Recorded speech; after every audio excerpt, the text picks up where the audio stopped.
Compromise. You know that thing that you've been taught to do because you love them, but what happens when it seems to be you doing all the compromising? Do you ever get that feeling that you're the one that seems to be foregoing things or just letting things slide that perhaps you really want to do, but in order to keep the connection, in order to keep everything harmonious, you've just sort of let what you want to do slowly slide off the page.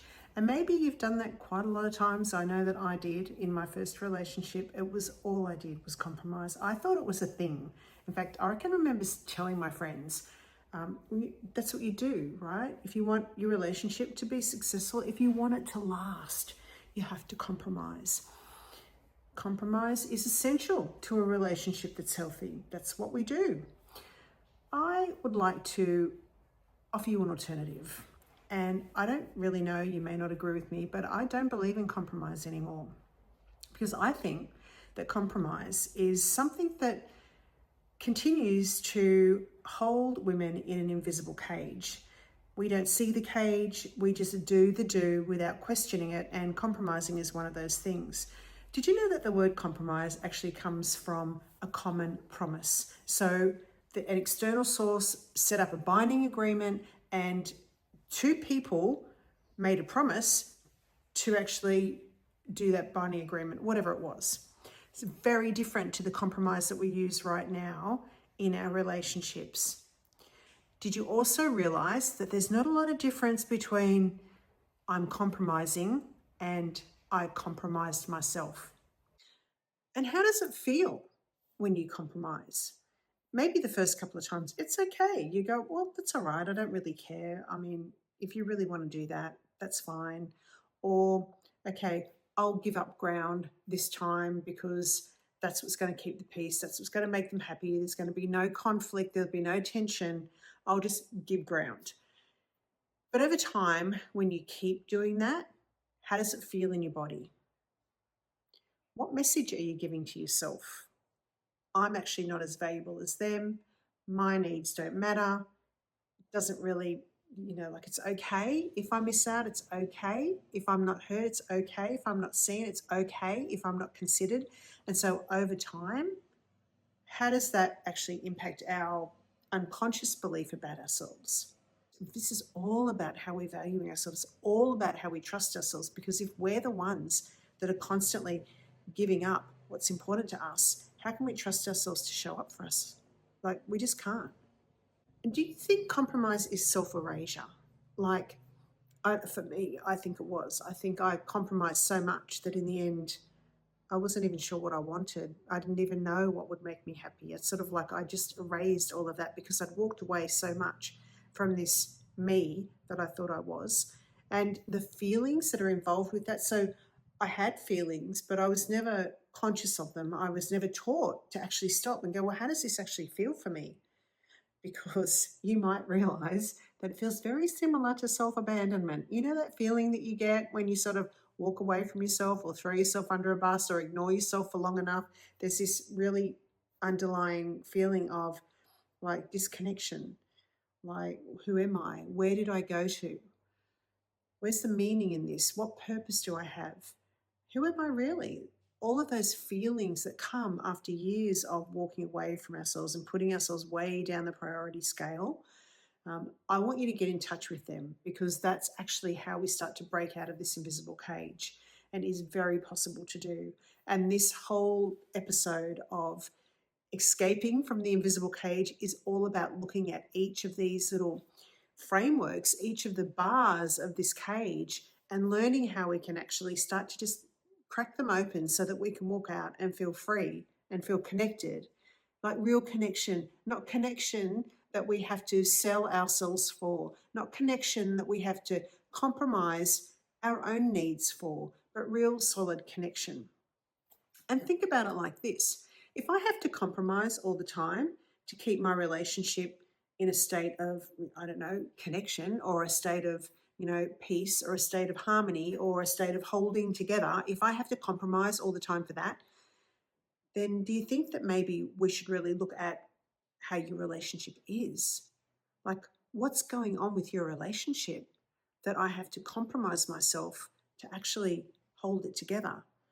Would it be better to stop compromising and actually look at the real issue here? Because if we actually go to the source, what's going on in this relationship, and we deal with that, we actually have a chance of feeling the relationship, the love, the connection that we really want to experience.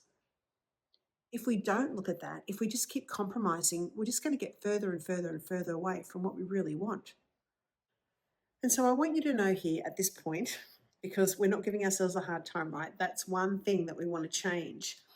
That's what happens when we escape from this invisible cage, is that we don't beat ourselves up for the things that we should be doing differently. We don't kick ourselves when we're down, nor do we give ourselves a hard time. What I want you to understand is this is a relational operating system. It's a framework that we ingested, that we took in, that we absorbed way before we could ever really learn about relationships. There's a structure that we took in, and actually the next episode is going to be about inherited silence. So make sure you watch that when it comes along. So our relational operating system is something that we just do. We relate in this way. We often don't, well, I know I didn't even think about it. In fact, I didn't know there was a better way of being in a relationship. I thought there was only one way.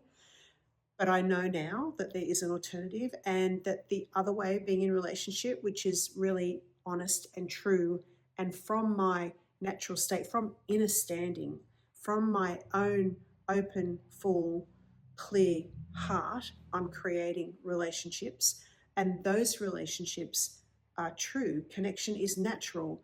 I'm speaking from my authentic self. That is the alternative, the option that we have. What many of us have been raised in is this invisible cage, or this old relational structure. So I want you to see it like that. I want you to remind yourself that there's nothing wrong with you. You're not broken. It's not that you're not good enough. It's not that you haven't learned enough.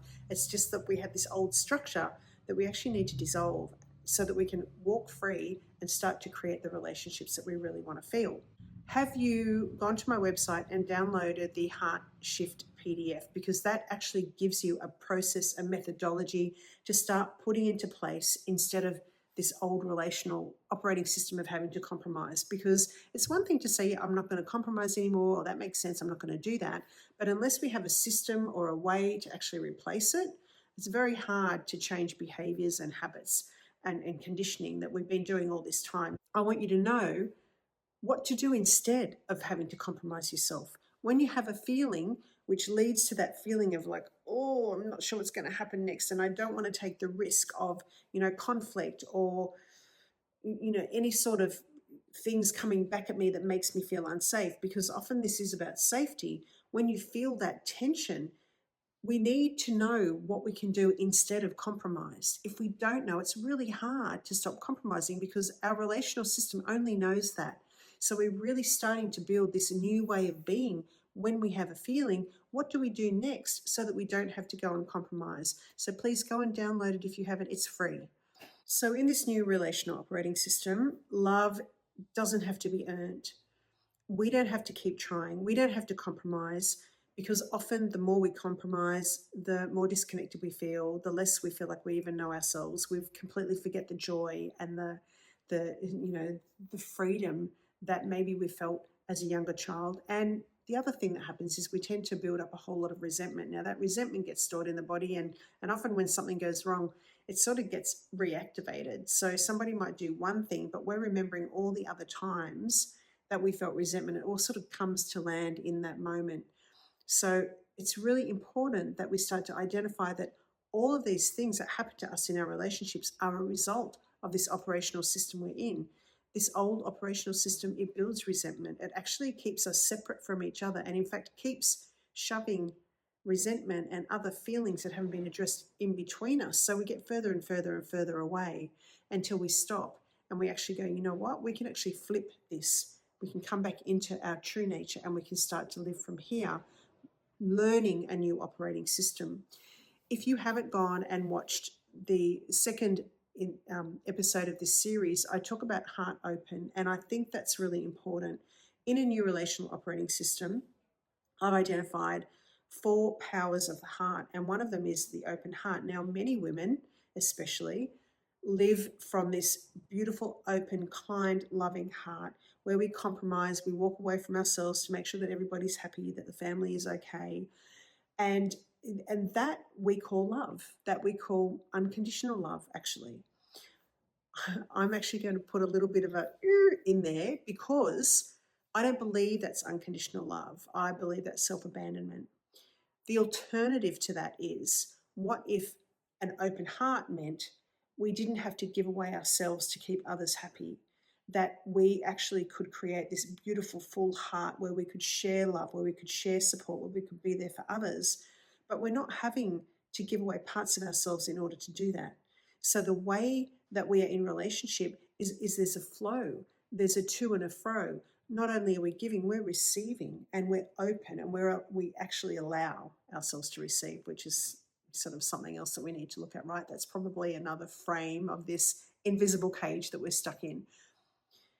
But in order for this heart power to be fully activated, and it is a power, in order for us to truly love unconditionally, our love bucket, like our heart itself, needs to be full. It needs to feel like it's overflowing, and then we give from that place.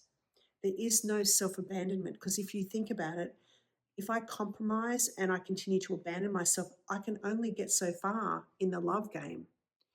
There is a point that I'll get to where I'm like, I'm just not going to give anymore. I feel like I've given and given and given it, and I'm exhausted. And so then I withdraw love.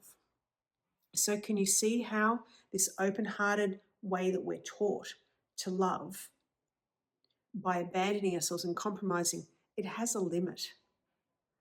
And that actually, naturally, our heart is unlimited. It has unlimited love to give when we're giving from the overflow, when we're giving from the fullness of heart that we naturally have when we're not abandoning ourselves. I know that it's very counter what we've been taught, but for me, that makes such great sense. I have to be selfish. I have to love myself first. I have to look after myself and accompany myself and show up for me so that I can continue to love unconditionally more and more and more. That makes sense. Otherwise, there's this end that I'm going to get to where I just not going to do it anymore. I'm exhausted. I feel used. I feel abused. I feel taken advantage of. And then what do I give? I give nothing. I actually withdraw connection. And that doesn't help me, and it doesn't help them. So I'm going to invite you to download that Heart Shift PDF, to think about the fact that when I have a feeling, I want you to notice the movement towards wanting to compromise. And just, it's not like you have to stop it straight away, but just notice what you do. Notice the motive, notice the feeling that's driving it. And then start to apply some different methodology here. Okay, I've got a feeling. How can I meet that need myself? How can I stay true to me? Because this is a practice, but it's a real life practice. And what happens is the more that you start doing that, rather than walking away from yourself, you're walking towards yourself, you start to build this really strong sense of inner standing, and it does get easier. It's these little things that we do, the little changes that we make, that have a huge difference. Please stay tuned. Next episode, I'm going to be talking about inherited silence and how we can actually nip that in the bud, dissolve that bar of our invisible cage, and go on to really reveal the woman that we truly are deep underneath all this learnt conditioning. Don't forget to subscribe. Sending you love.